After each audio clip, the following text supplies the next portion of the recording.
నా పేరు Srikanth. First time మీరు మన ఛానల్ చూస్తుంటే సబ్స్క్రైబ్ చేస్తారని మనస్ఫూర్తిగా కోరుకుంటున్నా. ఇక విషయంలోకి వెళ్తే, మన చాలా రోజుల తర్వాత మన గుడివాడ నాని అంటే ఎవరికి అర్థం కాదులే కానీ, సన్న బియ్యం ఈయన చేత కానీ సన్నాసి లారీ క్లీనర్గా పనిచేసిన మా గుట్కా నాని పాపం నేను మీడియా ముందుకు వచ్చి మనోడు మాట్లాడుతున్నాడు. ఏమంటున్నాడు, ఏమవుతుంది 5-6 పాయింట్లు రైజ్ చేశాడు. ప్రతి పాయింట్కి నేను సమాధానం చెప్తాను. ఫస్ట్ పాయింట్ ఏం చెప్పాడంటే, రేపు స్థానిక ఎలక్షన్స్ రాబోతున్నాయి, అందరూ గట్టిగా పోరాడదాం. ఏమవుతుంది, మహా అయితే 4 నెలలు జైల్లో పెడతారు, ఉండొద్దాం, ఇబ్బంది ఏముంది. స్థానిక ఎలక్షన్స్లో గుడివాడలో అన్ని గ్రామాలు మనం గెలవాలి. ఇది కొడాలి నాని చెప్పిన మాట. అందులో మెయిన్ పాయింట్, హైలైట్ పాయింట్ ఏంటంటే, 4 నెలలు జైల్లో పెడితే ఉండొద్దాం, ఇబ్బంది ఏముంది. ఈ 4 నెలలు జైల్లో పెడతారని భయపడే కదా మనోడికి గుండెల్లో స్టంట్ వేశారు. ఇక్కడెక్కడా పని చేయలేదు డాక్టర్లు. బాంబే వెళ్ళాను, బాంబేలో అక్కడ డాక్టర్లు ట్రీట్మెంట్ చేశారు. అక్కడ ట్రీట్మెంట్ చేసిన తర్వాత కర్ణుడికి కవచకుండా కాలు ఎలాగో మన కొడాలి నాని కూడా ఎక్కడ బయటికి వెళ్ళినా బెల్ట్ వేసుకొని తిరిగేవాడు. ఇప్పుడు నీకెందుకు నీ ఉత్తర కుమారుని ప్రగల్భాలు? గవర్నమెంట్ పోయిన తర్వాత బయటికి రావడానికి నీకు 8 నెలలు పట్టింది. ఆ తర్వాత వల్లభనేని వంశీని అరెస్ట్ చేసి నమ్మితే నీ ఫ్రెండ్ని అంటే ఏమంటారు మామూలుగా అయితే, గుడివాడ గాండు, గన్నవరం గాడిద. ఆ గాడిదని అరెస్ట్ చేసినామంటే ఈ గాండుకి పాపం గుండెల్లో స్టంట్ మొదలైంది. ఏదో అడ్డుపడిపోయింది, అసలు బైపాస్ సర్జరీ చేయాలి, అవసరమైతే అక్కడి నుంచి అటు నుంచి అమెరికాకైనా తీసుకెళ్ళి బెటర్ వైద్యం చేయించాలని చెప్పేసి డ్రామాలు ఆడాం. ఆ బెల్ట్ తీరంటే సంవత్సరం దాకా రెస్ట్ తీసుకోమన్నారు నన్ను, నాకు హార్ట్ ప్రాబ్లం ఉందని చెప్పేసి మాట్లాడారు. అంటే ఏదో మీడియా ముందు ఊరిక ఉత్తర కుమారుని ప్రగల్భాలు వెలుగుతాడు. ఇప్పుడు అన్ని తెగిచ్చేసి ముందుకు వచ్చేసాడు. ఇవన్నీ పొలిటికల్ డ్రామాలు. రేపు ఎల్లుండి ఇంట్లోకి వెళ్ళి తొంగుంటారు. ఖచ్చితంగా 4-5 పోలీసులు వచ్చారు, అడావుడి చేశారని ఇటు తొంగుంటాడు లోపల పోయి. ఈయన నమ్ముకొని పంచలెగ్గట్టి ముందుకు దూకినారు. ఇప్పుడు మొన్న గవర్నమెంట్ ఉంది కదా అని చెప్పి గుడివాళ్ళ అరాచకాలు సృష్టించిన కొంతమంది వైసీపీ నాయకులందరినీ ఇలా అందరు లోపలే ఉన్నారు. అంటే కొడాలి నాని మాటలు విని రౌడీజాన్ని ఆయుధంగా మలుచుకున్న వాళ్ళందరూ లోపలే ఉన్నారు. కాబట్టి ఇప్పటికైనా సిగ్గు తెచ్చుకొని, ఇప్పటికైనా బుద్ధి తెచ్చుకొని, ఇప్పటికైనా మనకి ఈ ఉత్తర కుమారుని ప్రగల్భాలు మాట్లాడటం మానేస్తే బాగుంటుంది. ఇక తర్వాత ఇంకొక హైలైట్ పాయింట్ అని చెప్పాడు. జిఎంఆర్ ప్రాజెక్టు చంద్రబాబు నాయుడు కట్టిందే ఉంది, చంద్రబాబు నాయుడు కట్టంది ఏమి లేదు. చంద్రబాబు నాయుడు గారు కేవలం ఏమైనా చేశాడంటే ఆంధ్రజ్యోతికి, ఈనాడుకి యాడ్లు ఇచ్చాడు అని చెప్పి దాంట్లో ఆయన వివరణ చెప్పాడు. ఏమని చెప్పాడు, భోగాపురం ఎయిర్పోర్టు భూసేకరణకి డబ్బులు ఇచ్చింది జగన్మోహన్ రెడ్డి. అట్లాగే వాళ్ళకి ఏదైతే పునరావాసం కల్పించింది జగన్మోహన్ రెడ్డి, పునరావాసంలో మౌలిక వసతులు కల్పించింది జగన్మోహన్ రెడ్డి, జిఎంఆర్ పర్మిషన్లు తెచ్చింది జగన్మోహన్ రెడ్డి. ఇక్కడ చాలా ముఖ్యమైన విషయం, మొన్నటాంచి ప్రైవేటైజేషన్, పీపీపీ అంటే ప్రైవేటైజేషన్ అని చెప్పి వాగుతున్నారు కదా. ఈ జిఎంఆర్ సంస్థ ఈ ఎయిర్పోర్ట్ని కట్టింది కూడా పీపీపీ మోడల్లోనే. అంటే ప్రభుత్వం ఇన్వెస్ట్మెంట్ చేయదు, వాళ్ళు ఇన్వెస్ట్మెంట్ చేస్తారు. వచ్చినటువంటి దాంట్లో వాళ్ళకి 10%, 20%, ప్రతి టికెట్లో 20% ఎంతో వాళ్ళకి ఆదాయాన్ని వాళ్ళు తీసుకుంటారు. జిఎంఆర్ సంస్థ తీసుకుంటుంది. అంటే ప్రైవేట్ పీపీపీ మోడల్లో కట్టారు. మరి మొన్నటిదాకా ప్రైవేటైజేషన్, పీపీపీ అంటే అన్ని ప్రైవేట్ పరం చేస్తున్నారని చెప్పారు కదా. మరి ఈరోజు ఎయిర్పోర్ట్ని ఎందుకు ప్రైవేట్ పరం చేశారు? ఎందుకు పీపీపీ మోడల్లో ఒప్పందం చేసుకున్నారు? అసలు భోగాపురం ఎయిర్పోర్టుకి దాంది పడింది ఎక్కడ? 2014 రాష్ట్ర విభజన చెందిన తర్వాత భోగాపురం ఎయిర్పోర్ట్ ఒకటి కావాలి మనకి. విశాఖని ఆర్థిక రాజధానిగా మనం పరిగణించుకుంటే అక్కడ అటువైపు సముద్ర తీర ప్రాంతం ఉంది, ఇన్పోర్ట్కి ఎక్స్పోర్ట్కి అనువైనటువంటి పరిస్థితులు ఉన్నాయి. ఆ రెండు తర్వాత ముఖ్యంగా ఇక్కడ చాలా ముఖ్యమైన విషయం తీసుకుంటే, వీళ్ళకి కావాల్సినటువంటి అంటే ఐటీ కంపెనీస్ కావచ్చు, లేకపోతే ఇంకా అనేకమైన కంపెనీలు ఏర్పాటు చేసినప్పుడు ఖచ్చితంగా ఇక్కడికి ప్రయాణికుల యొక్క ఒత్తిడి అనేది ఎక్కువగా ఉంటుంది. ఆ ఒత్తిడి విశాఖ ఎయిర్పోర్ట్ తట్టుకోలేదు.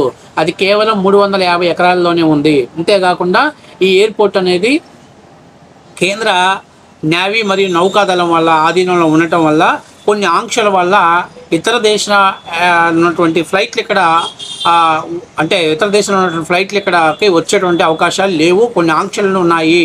కాబట్టి దీనికి ప్రత్యామ్నాయంగా అసలు విశాఖకి, నేవీకి లేకపోతే వీళ్ళకి సంబంధం లేకుండా ఒక ఎయిర్పోర్ట్ ఏర్పాటు చేయాలని అని అనుకున్నారు. కాబట్టి ఇది చంద్రబాబు నాయుడు గారు 2015లో ప్రతిపాదించాడు. అలాగే 16లో దీనికి సంబంధించినటువంటి ఒక డిపిఆర్ రెడీ చేయమని అధికారులకు ఆదేశించాడు.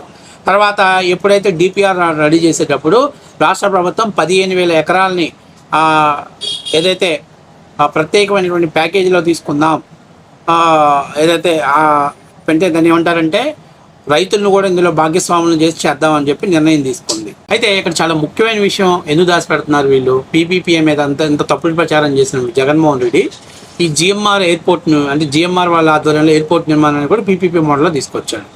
సో అసలు ముందు విషయంలోకి వెళ్తే 2016లో 15,000 ఎకరాలకి వీళ్ళు ల్యాండ్ తీసుకుందాం, అది ల్యాండ్ పూలింగ్ సిస్టమ్ ద్వారా తీసుకుందాం.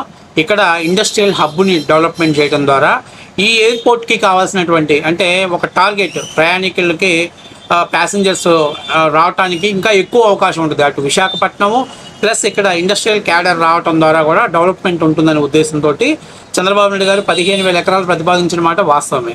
అయితే ఆ తర్వాత 15,000 ఎకరాలు అవసరం లేదు ఎయిర్పోర్ట్కి అని చెప్పేసి అక్కడ పెద్ద ఎత్తున నిరసన రావటం. ఇప్పుడు ప్రభుత్వం ఎప్పుడైనా మొదట పెద్ద ఫిగరే చెప్పింది, తర్వాత దాన్ని మిలియేట్ చేసుకుంటారు. అయితే ఇక్కడ చాలా ముఖ్యమైన విషయం ఏంటంటే 15,000 ఎకరాలకు కూడా రైతుల దగ్గర నుంచి వ్యతిరేకత రావడంతో తర్వాత రాష్ట్ర ప్రభుత్వం దీని మీద కేంద్ర ప్రభుత్వం నుంచి పర్మిషన్ తెచ్చుకుంది, పర్యావరణ అనుమతులు తెచ్చుకుంది. తర్వాత జిఎంఆర్ సంస్థతోటి కూడా ఒక ఒప్పందం చేసుకున్నారు. ఆ రోజు ఒప్పందం ప్రకారం కన్స్ట్రక్షన్ నిర్మాణాన్ని మొత్తం అన్నీ కూడా కేంద్ర రాష్ట్ర ప్రభుత్వాల నుంచి అన్ని పర్మిషన్లు తెచ్చుకున్నారు. అయితే దీని మీద ప్రభుత్వం ఈ భూసేకరణ ఇబ్బందికరమైన పరిస్థితి ఏర్పడుతుంది కాబట్టి రాష్ట్ర ప్రభుత్వం 5,000 ఎకరాలు మాత్రమే సేకరించాలి అనేది నిర్ణయం తీసుకుంది. ఈ నిర్ణయం తీసుకున్నప్పుడు కూడా జగన్ ప్రభుత్వం ఎర్రబోసురాని ఊర్లో ఎయిర్ బస్ అవసరమని ఆయనే వ్యాఖ్యలు చేశారు. ఇక్కడికి 45 కిలోమీటర్ల దూరంలో ఎయిర్పోర్ట్ ఉంటే ఎయిర్పోర్ట్ అవసరమా మనకని చెప్పి ఆయన మాట్లాడాడు. అవసరమైతే మనం కోర్టుకు వెళ్దాం, న్యాయస్థానానికి వెళ్దామని వైసీపీ నాయకుల చేత న్యాయస్థానంలో కేసులు వేయించింది జగన్మోహన్ రెడ్డి. ఇలాంటివి అనేకమైనటువంటి పనులు చేసి 2019కి అన్ని క్లియరెన్స్ వచ్చేసరికి చంద్రబాబు నాయుడు గారు శంకుస్థాపన చేసిన మాట వాస్తవం.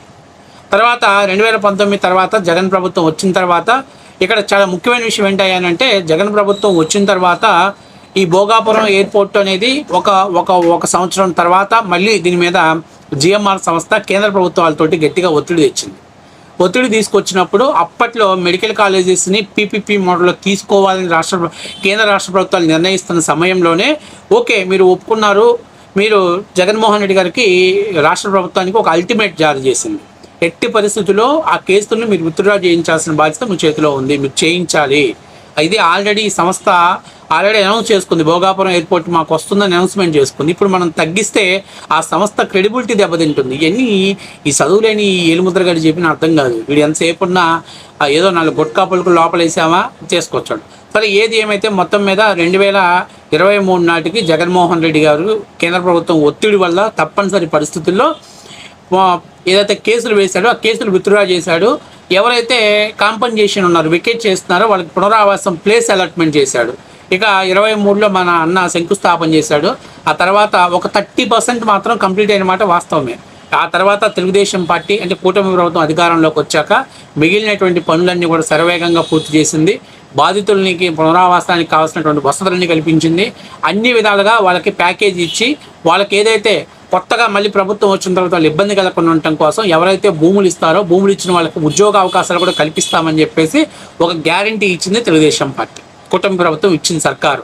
దానివల్ల ఎటువంటి అడ్డంకులు లేవు. ఇక్కడ చాలా ముఖ్యమైన విషయం ఏంటంటే 14 నుంచి 19 దాకా భోగాపురం ఎయిర్పోర్ట్ నిర్మాణానికి జగన్మోహన్ రెడ్డి వ్యతిరేకించాడు. దాన్ని అడ్డుకోవడానికి కోర్టులో కేసులు వేశాడు. కానీ 19 నుంచి 24 వరకు జగన్మోహన్ రెడ్డి మేము చేయని పని జగన్మోహన్ రెడ్డి కూడా చేయకూడదని కూటమి ప్రభుత్వం ఎక్కడ అడ్డు పెట్టలా. తెలుగుదేశం పార్టీ ఎక్కడ కేసులు పెట్టించలా ఎక్కడ, ఎందుకంటే వాళ్ళ పార్టీ సంబంధించిన కూడా ఉంటారు, కేసులు వేపియొచ్చు, కానీ అలాంటి పని చేయలా. అది తెలుగుదేశం పార్టీ గొప్పతనం. సరే, మొత్తం మీద 2,200 ఎకరాలలో ఏర్పాటు చేసి ఒక ప్రతిపాదన తీసుకొచ్చి వర్క్ చేశారు కాబట్టి ఈరోజు అది ఎయిర్పోర్ట్ని కంప్లీట్ చేశారు. ఇప్పుడు ఇక్కడ కొడాలి అని చెప్పి ఏంటంటే 13,000 మందితోటి డాన్సులు వేయించాడని చెప్పాడు. డాన్సులకి, దింసా నృత్యానికి, డాన్సులకి, రికార్డింగ్ డాన్సులకి తేడా తెలియని సన్నాసీయుడు వీడు.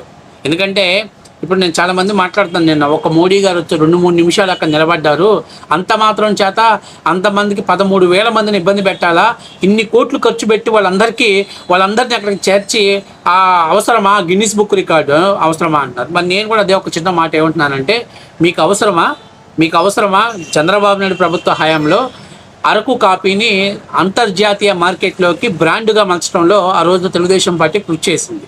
ఈరోజు దింసా నృత్యాన్ని కూడా, గిరిజన సాంస్కృతిక నృత్యమైనటువంటి దింసా నృత్యాన్ని కూడా ప్రపంచానికి పరిచయం చేసిన బాధ్యత రాష్ట్ర ప్రభుత్వం తీసుకుంది. ఈరోజు చాలా చోట్ల తమకున్నటువంటి కళా నైపుణ్యాన్ని ప్రదర్శించడానికి కేంద్ర ప్రభుత్వాలు అయితే సెంట్రల్ గవర్నమెంట్స్ అన్నీ కూడా పెద్ద ఎత్తున వాటిని ఎక్స్పోర్ట్ చేస్తుంటాయి. మీకు ఉదాహరణ చెప్పాలంటే ఒక స్పెయిన్ లాంటి దేశంలో వాళ్ళ పురాతనమైనటువంటి ఒక సంస్కృతికి సంబంధించినటువంటి ఒక పెద్ద నృత్యం ఉంటుంది. పెద్ద కర్ర మీద నిలబడి వాళ్ళందరూ ఆ తాడుతో సహాయంతో వాళ్ళ పైన డ్యాన్సులు చేస్తుంటారు. అంత అవసరం ఏమి దాన్ని చూడటానికి పెద్ద ఎత్తున టూరిస్టులు వాళ్ళు అక్కడికి వస్తారు. ఎందుకనంటే అది అది ఆ దేశ సంస్కృతికి సంబంధించింది. ఇప్పుడు నేనేమంటున్నానంటే ఈ దింసా నాట్యం అనేది ఇది గిరిజనుల యొక్క ప్రాచీన కళ. ఇది ప్రపంచానికి తెలియజేస్తే పర్యాటకులను ఆకర్షించుకుంటారు. అంతేకాకుండా ప్రపంచంలోనే ఇది ఒక గుర్తింపు తెచ్చే అవకాశం ఉంటుంది. కాబట్టి ఇలాంటివి వీళ్ళకి తెలియదు. వీళ్ళకి ఎంతసేపు ఉన్నా గంజా ఎక్స్పోర్ట్ చేద్దామా, డ్రగ్స్ ఎక్స్పోర్ట్ చేద్దామా, ఈ చండాలమైన ఆలోచనలే. కాబట్టి నేనేమంటున్నానంటే గుట్కాకి చదువు లేదు కాబట్టి నృత్యము అంటే అలా నువ్వేస్తే రికార్డింగ్ డ్యాన్సులు కాదు ఇవి. ఇది ప్రపంచంలోనే ఒక గిన్నిస్ బుక్ రికార్డు సొంతం చేసుకోవడం అంటే ఈ యొక్క నృత్యానికి ప్రపంచ గుర్తింపు తీసుకురావటానికి. మరి ఆ లెక్క ప్రకారం వస్తే క్రికెట్ స్టేడియాలు ఎందుకు, క్రికెట్లు ఆడించడం ఎందుకు, హాకీలు ఎందుకు, దేనికి అవసరం? దేనికంటే ఆ దేశ యొక్క జాతి పతాకాన్ని ప్రపంచంలో విమిడింప చేసుకోవటం కోసం. మా తరపున మా ఇండియా తరపున పలాని క్రీడాకారుడు మా గుర్తింపు తెచ్చాడని గుర్తించుకోవటం కోసం వాడతారు. ఇది కూడా తెలియనటువంటి సన్నాసులు వీళ్ళు. ఏం చేయాలి? చదువు లేని థమ్సప్ కాదని. కాబట్టి లాస్ట్ అండ్ ఫైనల్ ఏం చెప్తున్నాడు, చంద్రబాబు నాయుడు గారు ఏం చేయలేదు, జగన్మోహన్ రెడ్డి పీకింది ఏమీ లేదు, జగన్మోహన్ రెడ్డి కూడా చేసింది ఏం లేదు, అంతా జిఎంఆర్ సంస్థ చేసింది అని చెప్తున్నాడు. జిఎంఆర్ సంస్థ చేయడానికి కావాల్సినటువంటి మౌలిక వసతులు కావచ్చు, దానికి సంబంధించిన ల్యాండ్ ఇవన్నీ ఎవరు చేశారు? చంద్రబాబు నాయుడు ప్రభుత్వంలో చేశాడు. అది ఒప్పుకోకుండా చేతగాక చేసింది ఏం లేదు, మొత్తం జిఎంఆర్ సంస్థ చేసింది. రేపు ప్రయాణికుల దగ్గర నుంచి ఇంత జిఎంఆర్ సంస్థ వసూలు చేస్తుందని చెప్తున్నాడు. అట్లా ఉంది మా గుట్కా గారి చదువు. కాబట్టి ఇట్లా నమ్ముకొని జగన్మోహన్ రెడ్డి ఏదో రోజు పతాక స్థాయికి, అంటే 11 నుంచి ఇంకా పతాక స్థాయి, అంటే 11 తర్వాత వచ్చేది 12 కదా, ఆ 12 స్థాయిలోకి ఎగిరినా కూడా ఆశ్చర్యపోవాల్సిన పని లేదు.